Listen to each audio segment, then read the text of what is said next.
Her hands never shook. Not once. 300 guests watched her stand at that altar. White lace pooling around her feet, lilies filling the air, the organist frozen mid-chord, and not a single tear fell down her face. The groom was gone.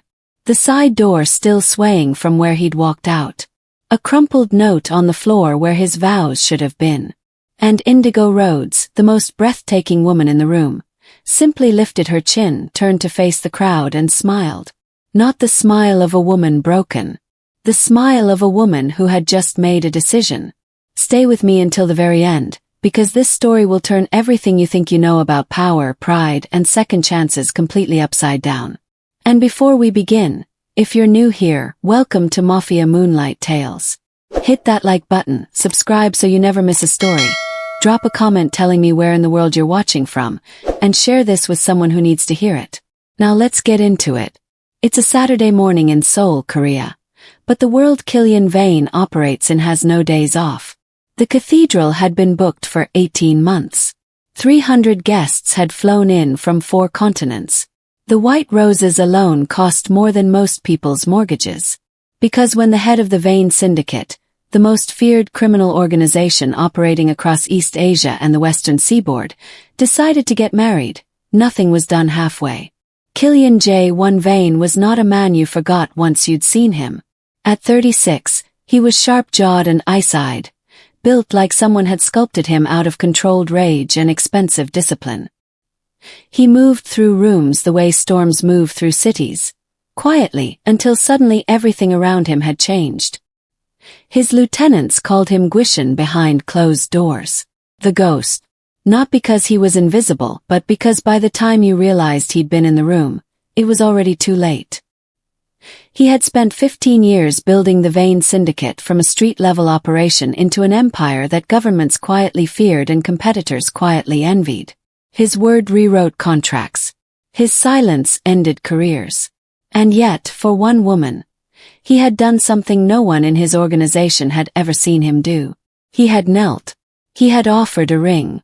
He had said I choose you, and meant it. Indigo Rhodes was everything Killian's world was not. Where his empire was built on shadow, she carried light into every room she entered. A woman of deep grace and quiet, unshakable strength, Indy moved through life like she had already survived the worst it could offer, and perhaps she had. Her natural crown of dark coils, her warm brown skin, the way her eyes held yours just long enough to make you feel seen. She was the kind of woman men like Killian Vane were not supposed to deserve. His inner circle had said as much. She was too good, too real, too soft for the edges of his life. But Killian had not listened. He had placed a diamond on her finger, stood beside her in front of God and 300 witnesses, and promised that this time, the syndicate would not win. Then his phone had vibrated in his breast pocket. 1 message. 3 words. And just like that, every vow he had rehearsed dissolved behind his teeth.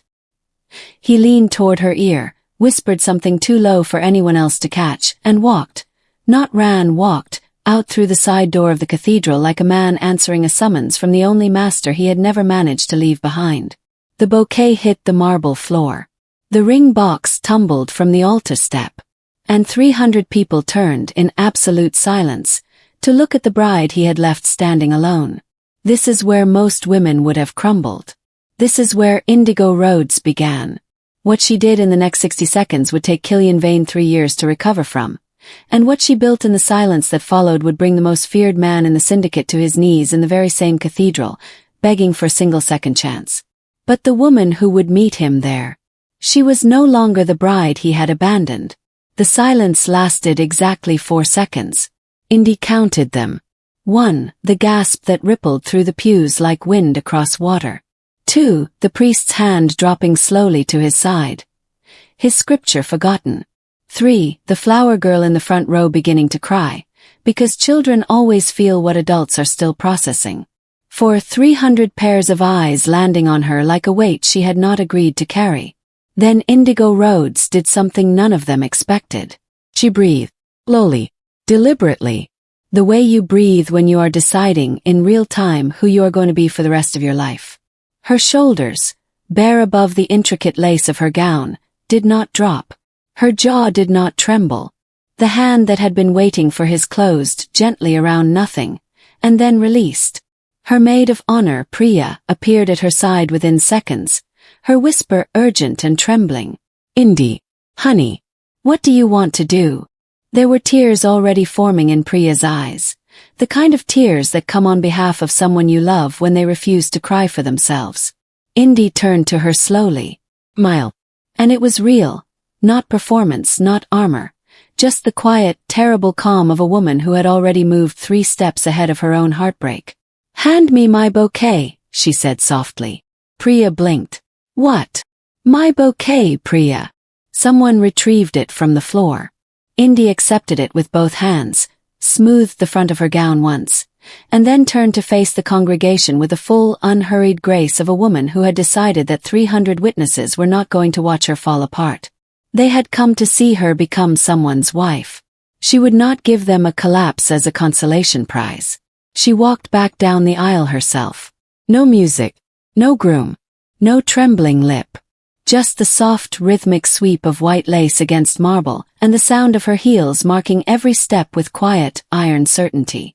People parted for her the way they part for something they don't fully understand but instinctively respect.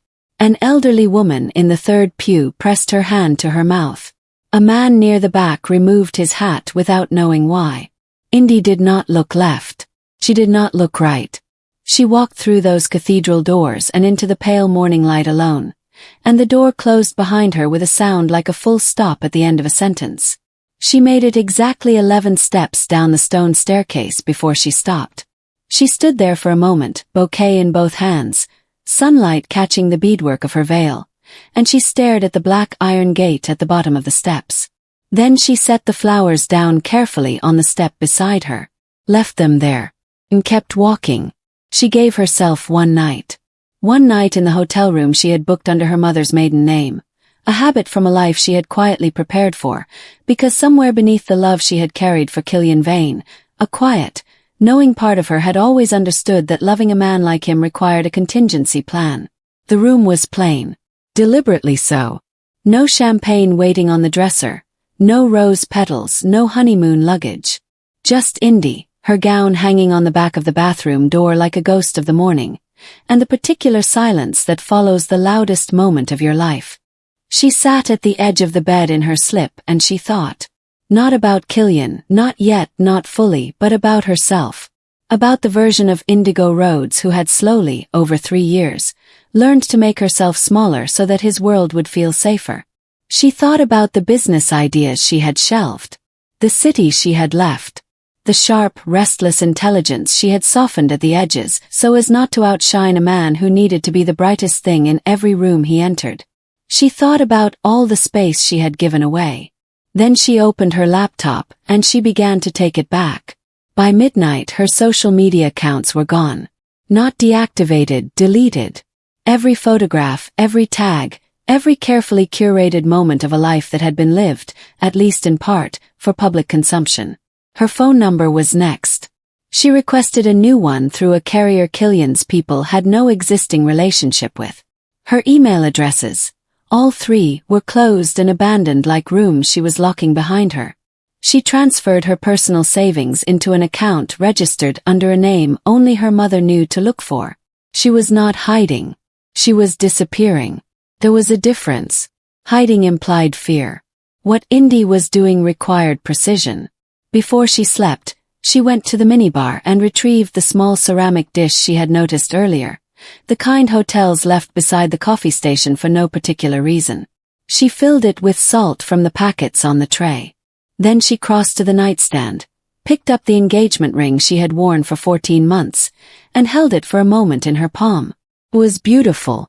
Killian had chosen well, a man who understood the language of beautiful, costly things. She set it in the center of the bowl, watched it sit there in the salt, catching the lamplight one final time. Then she walked to the bathroom, washed her hands slowly and went to bed. She was asleep by 1. By 5 in the morning she was dressed, packed, and moving through a side exit of the hotel with one carry-on bag and the quiet, focused energy of a woman who had somewhere entirely new to be. She did not look back at the bowl. She already knew what was in it. 6 months later, Killian Vane won. The Busan territory fell into alignment without a single shot fired.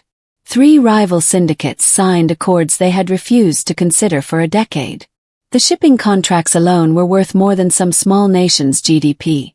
And every lieutenant who had once quietly doubted his methods now sat at his table with their eyes low and their loyalty loud. The empire was whole, secure. Exactly what he had walked out of that cathedral to protect. He stood at the floor-to-ceiling window of his penthouse on a Tuesday evening and looked out over the city that feared him, and he felt absolutely nothing. This had been happening more frequently. The nothing. It arrived in the spaces where satisfaction was supposed to live. After a closed deal, after a won negotiation, after the kind of silence that follows a room full of powerful men finally yielding to your will. He would reach for the feeling of victory and find only a vast, carpeted quiet. Like a house with every light on and no one home. His housekeeper had stopped asking if he would be dining in. He rarely ate at the table anymore. His personal chef had twice left full meals covered on the counter that were still untouched by morning. Killian's inner circle had noticed the shift but had enough collective wisdom to say nothing directly. Geneseo, his oldest lieutenant and the closest thing he had to a confessor, had simply placed a glass of whiskey in front of him one evening and said, "The empire is full. But you look empty, boss." Killian had not responded. But he had not denied it either. It was the small things that undid him. The reading chair by the window that faced east. Indy had moved it there herself one Sunday morning, claiming the light was better. He had never moved it back. A particular brand of tea that appeared in his kitchen every month because he had once told her he liked the smell of it, though he had never once made a cup himself. The habit she had of humming without realizing she was doing it, low and tuneless, and the way the penthouse had not been fully quiet until she stopped. He noticed her absence the way you notice a missing tooth, constantly, involuntarily, and always at the worst moments. He had sent 2 people to find her within the first week. They came back with nothing. Her phone was dead. Her accounts were dormant. Her friends, the few he could reach, looked him in the eye and claimed ignorance with a conviction that told him they were either lying expertly or genuinely knew nothing. Her mother had come to the door of her apartment herself, looked at Killian's associate with complete calm, and said simply, "She doesn't want to be found." He had not sent anyone after that. He went himself. He started with the last city she had mentioned wanting to live in, a comment made over dinner 14 months ago, offhand, almost forgotten. He remembered it now with the clarity of a man realizing, too late, that he had not been listening carefully enough.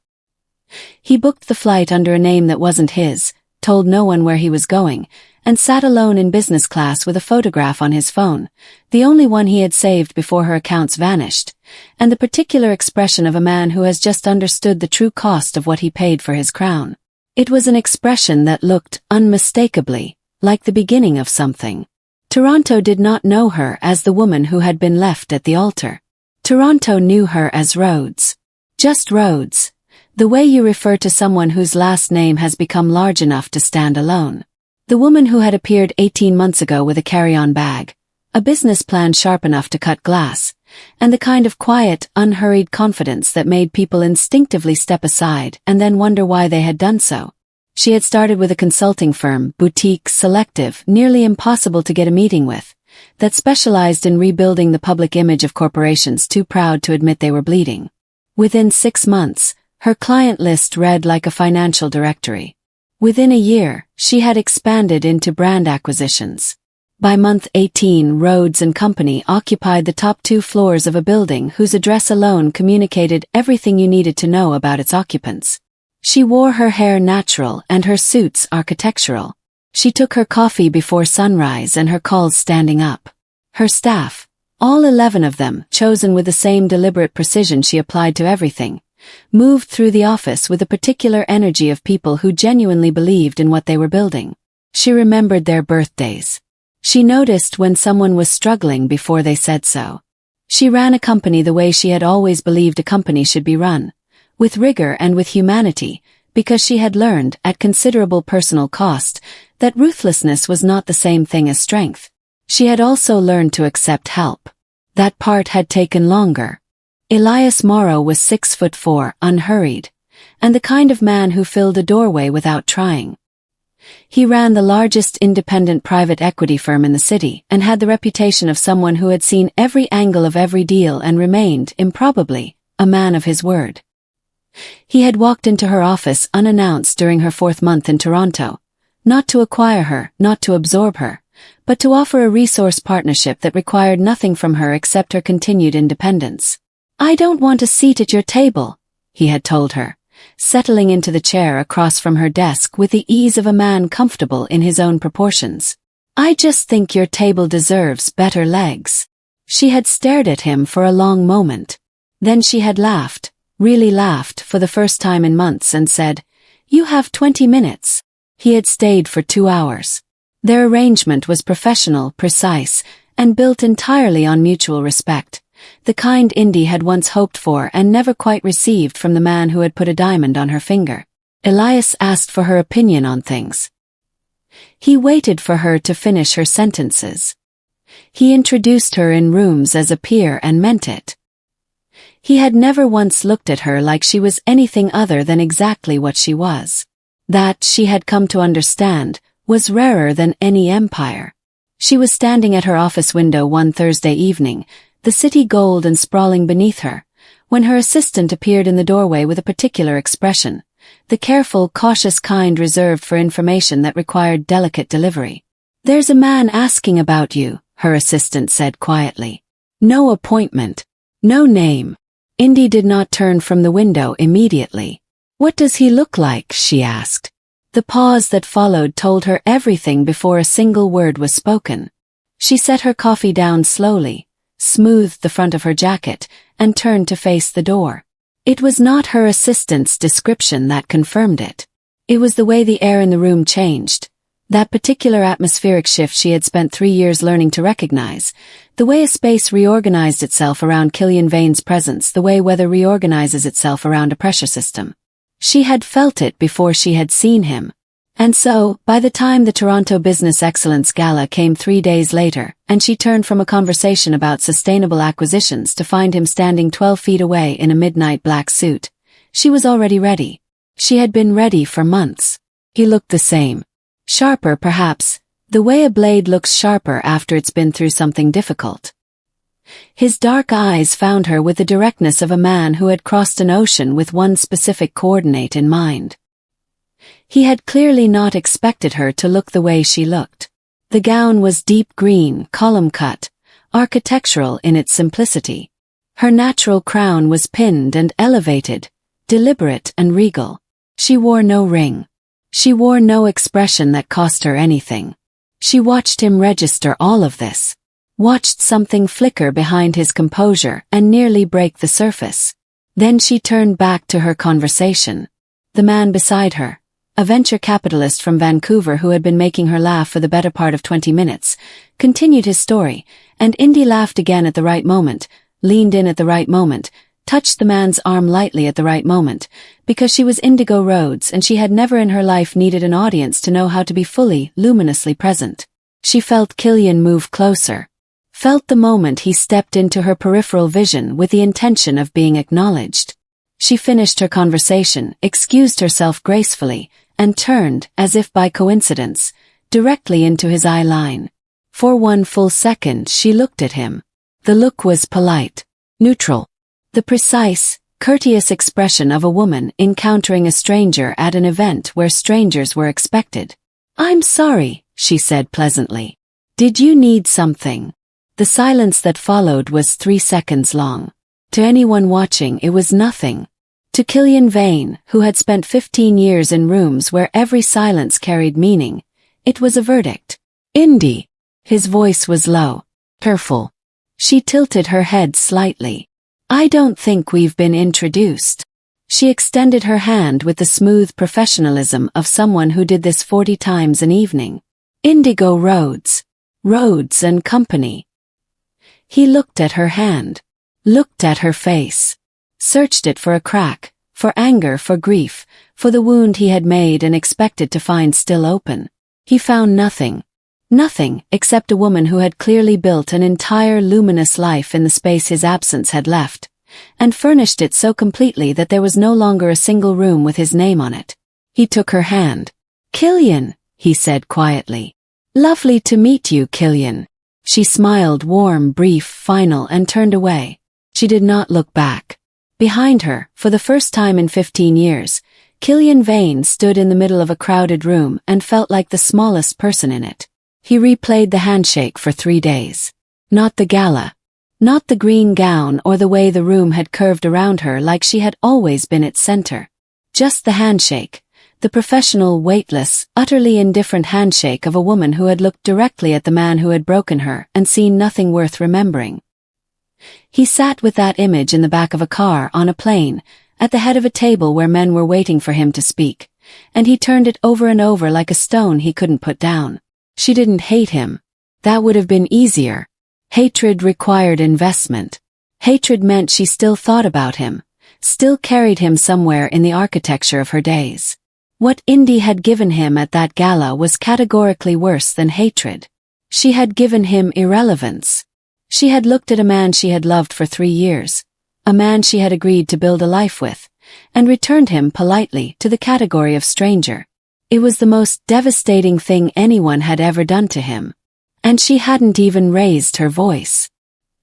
He understood, sitting alone in his penthouse on a Wednesday night with a glass of whiskey he wasn't drinking, that he had spent 15 years building the wrong things.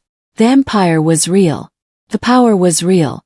But it had cost him the only person who had ever looked at him. Not the myth of him, not the feared and untouchable Guishan, but him, the man underneath all of it, and decided he was worth staying for. He had paid for his throne with her. And she had decided she was worth more than the price. He called Junseo at midnight. What he said in the next 40 minutes made his oldest lieutenant go very still. The particular stillness of a man recalculating everything he thought he understood. Killian laid it out with the same methodical precision he applied to acquisitions and territory negotiations. 5-year plan. Legitimate business absorption.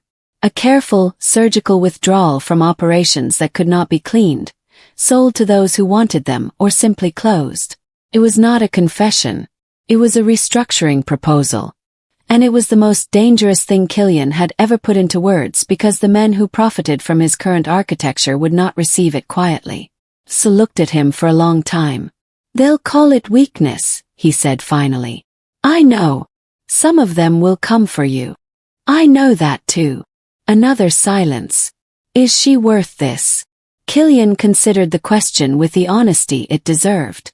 Because this was the thing he had finally understood, alone in the space her absence had carved out. It was not only about Indy anymore. It was about who he had been slowly becoming in the dark, and whether that man deserved to exist at all. "I'm not doing it for her," he said quietly. Junseo raised an eyebrow. "I'm doing it because she was right." He set the untouched glass down.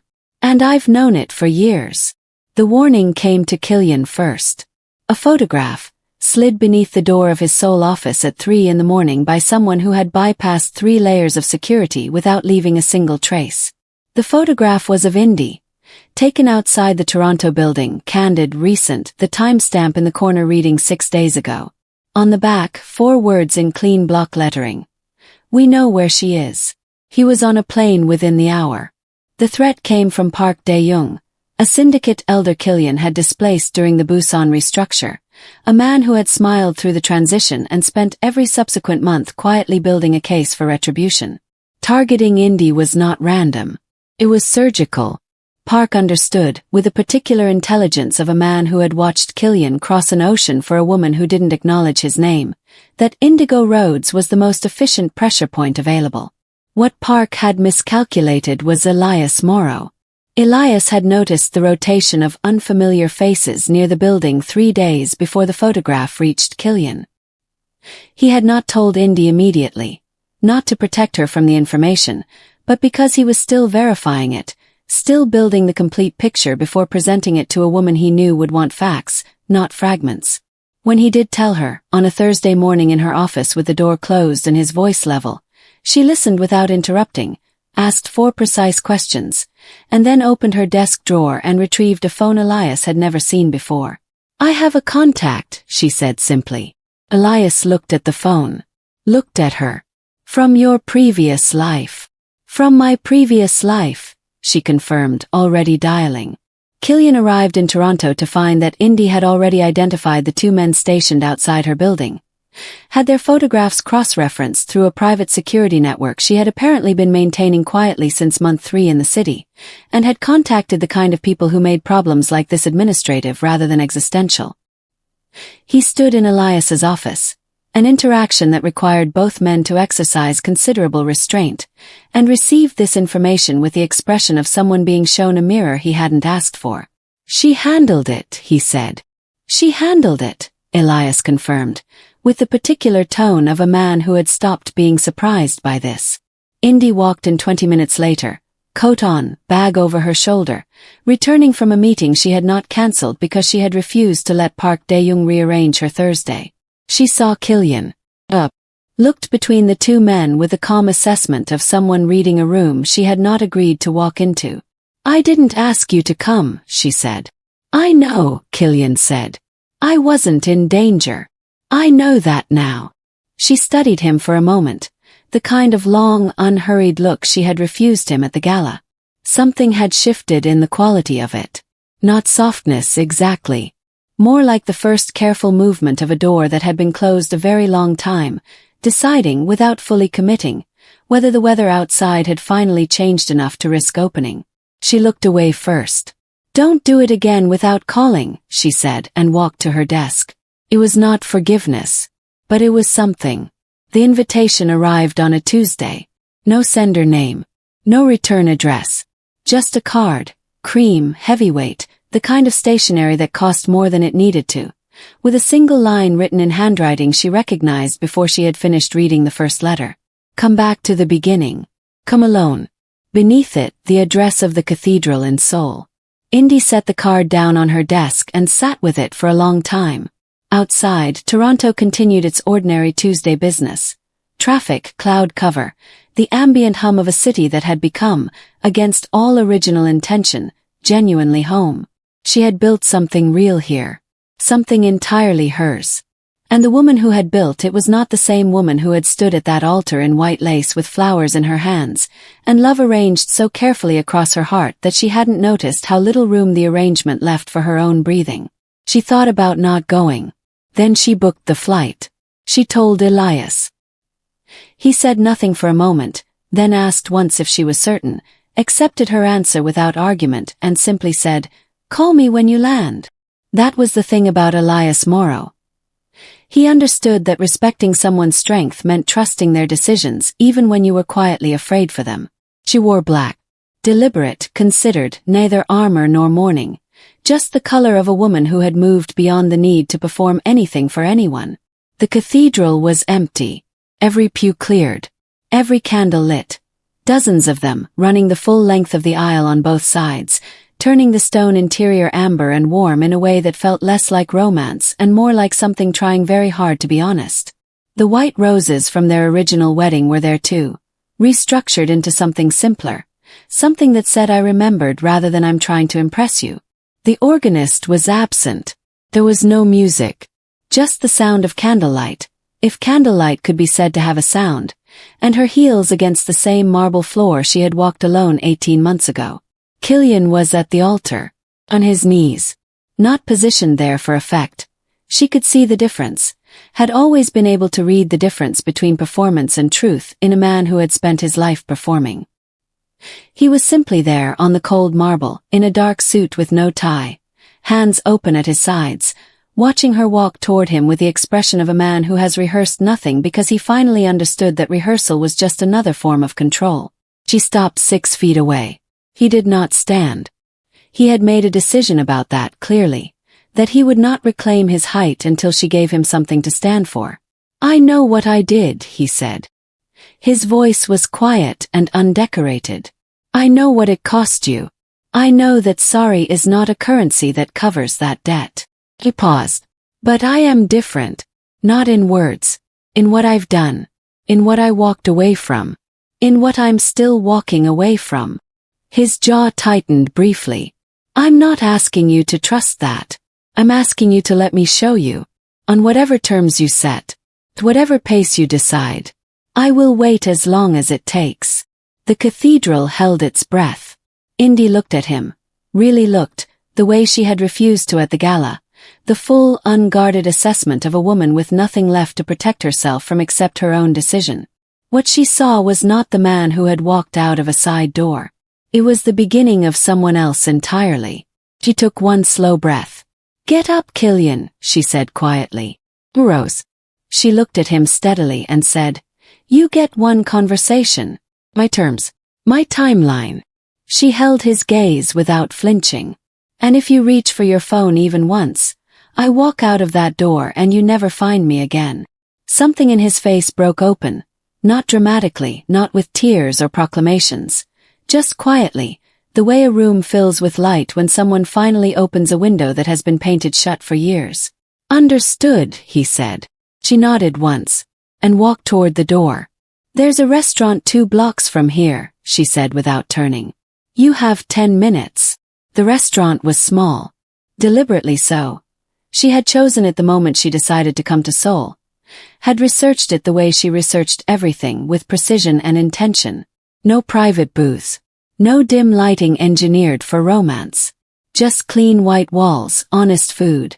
And enough ambient noise that no one would notice or care who they were. She was already seated when he arrived. Water ordered, menu open. The picture of a woman who had never once in her life needed someone else to arrive first before she could settle into a room. He sat across from her. No entourage outside. No earpiece. No phone visible.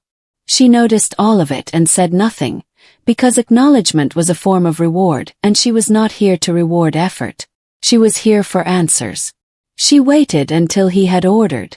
Then she folded her hands on the table and looked at him with a clear, level gaze of a woman who had spent 18 months deciding exactly what she needed to say. I want to understand one thing, she began. Not the syndicate. Not the wedding. I understand those. He paused. I want to understand why you never told me which version of you I was actually agreeing to marry. The question landed cleanly. She watched him receive it without deflecting. Watched him resist the trained impulse to reframe, to manage, to negotiate the terms of his own accountability. Because I believed I could be both, he said finally. And I needed you to believe it too. You needed my belief to make it feel true. Yes. She nodded slowly. Not in forgiveness, in recognition. There was a difference, and he was learning to stop mistaking one for the other. I lost myself in your world, she said. Her voice steady and without accusation, which made it land harder than anger would have. Not all at once. Gradually. The way you lose light in winter. You don't notice the days getting shorter until one morning you wake up and it's dark before dinner. She looked at him directly. I will never do that again. For anyone. I know, he said. I don't think you fully do, she replied. Because what I'm describing isn't a wound that healed. It's a line I drew in the process of healing.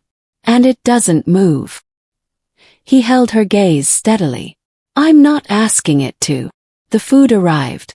They let it sit between them for a moment, a mundane and oddly humanizing interruption. I'm not coming back to you, she said quietly. Not tonight. Not as a conclusion to this conversation. She picked up her fork. But I will have dinner with you. She met his eyes briefly. As a first date. Mine, which means I pay, I decide when it ends, and you earn the next one entirely on your own merit. Something moved through his expression. Gratitude, perhaps. Or the particular humility of a man receiving far better than he deserved. Those are good terms, he said. They're the only terms, she said simply. And for the first time in a very long time, they ate together. Not as a mafia boss and his intended, not as a wound and its cause, but as two people sitting across from each other in an ordinary restaurant, beginning something that had no name yet. Honest. Worse. Exactly the way it needed to be. Here is what nobody tells you about second chances. They are not romantic. Not in the way stories usually frame them. Not a single grand gesture. Not one cathedral moment that rewrites everything that came before it.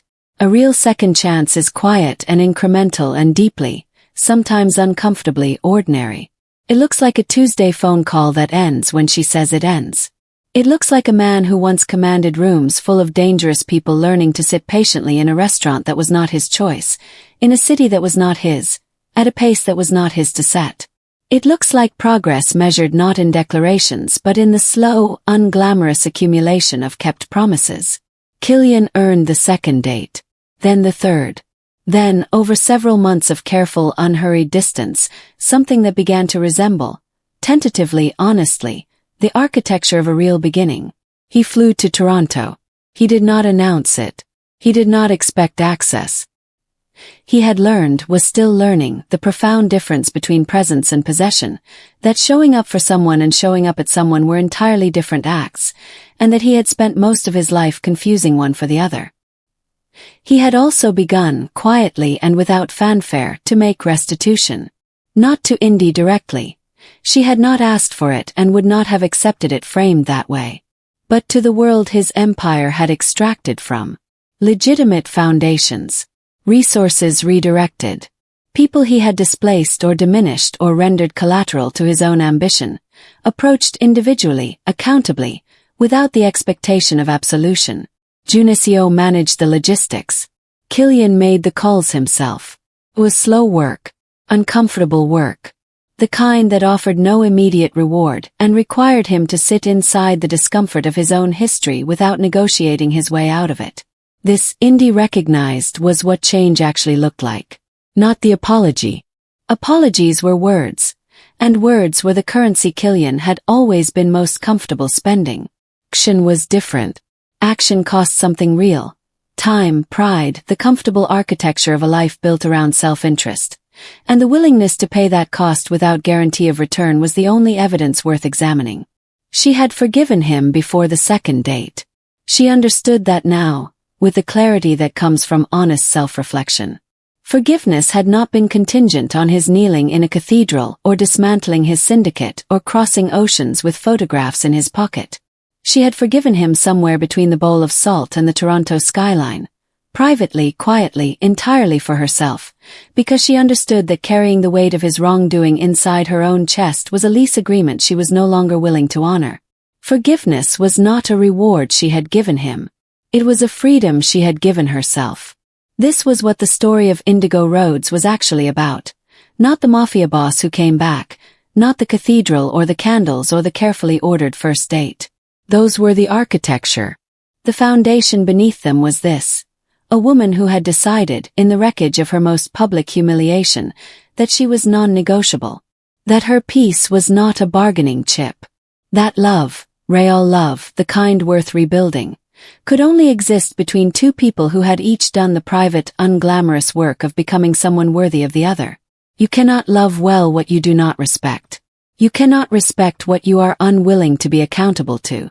And you cannot receive a second chance as though it is something owed to you, because it is not a debt the other person carries. It is a gift, offered freely, from strength, by someone who has already survived your absence and built something beautiful in the space it left. The price of a second chance is not a grand gesture. It is the quiet, daily, unglamorous decision to be better than you were. Not because someone is watching, not because it guarantees return, but because the person you hurt deserved better from the beginning. Indigo Rhodes knew her worth before Killian Vane remembered it. That was always the point.